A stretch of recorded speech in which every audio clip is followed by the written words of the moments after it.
So you have I-285 from Cartersville to Athens goes that way. And then you have I-85 from Cartersville to Clemson, South Carolina goes that Not way. far. You said it matters how you treat people. And your decision during the recruiting process, obviously you chose Clemson. Was it really that much of a difference in how they treated you guys down there during the recruitment process? Yeah, I mean, the position I was in, I was a big recruit, so I was treated well. But I think the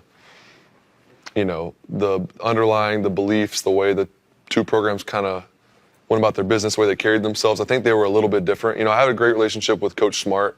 I actually just saw him 2 weeks ago in the Bahamas, ran into him, we caught up, and I hadn't talked to him since high school, but had a great relationship with him and with Coach Sweeney.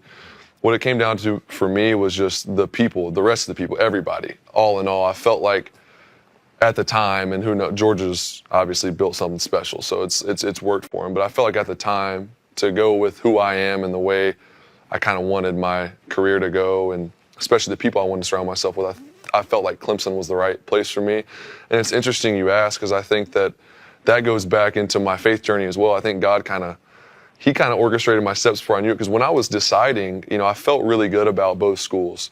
And I just felt something about Clemson, but I really couldn't put my finger on it. I didn't know what it was. I was like, I just feel drawn to this place for some reason. And I kind of went back and forth, went on a couple more visits to each of them.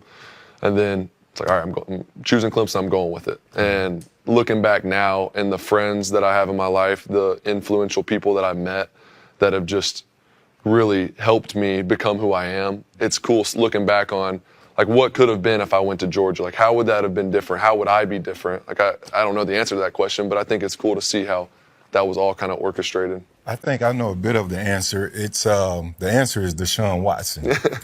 From high school, you broke all of his high school passing yards as he played in Gainesville, Georgia, right? Gainesville, that's right. Yeah, and then when you went over to Clemson, all of the marks there as well.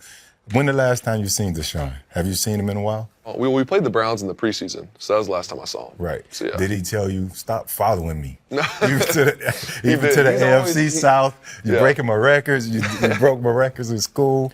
You guys have a lot in common on the field. Yeah, no doubt. I mean, I would always pass that Gainesville exit from Cartersville to Clemson every time I'd go back and forth from home back to school. But yeah, he's always shown a lot of love. He's never been any of that. That's just not kind of how he carries himself. But yeah, he's definitely. We've had very similar journeys, and his was similar too. I think he was recruited by Georgia, obviously too, and decided to go to Clemson, and so we've heard that a lot. So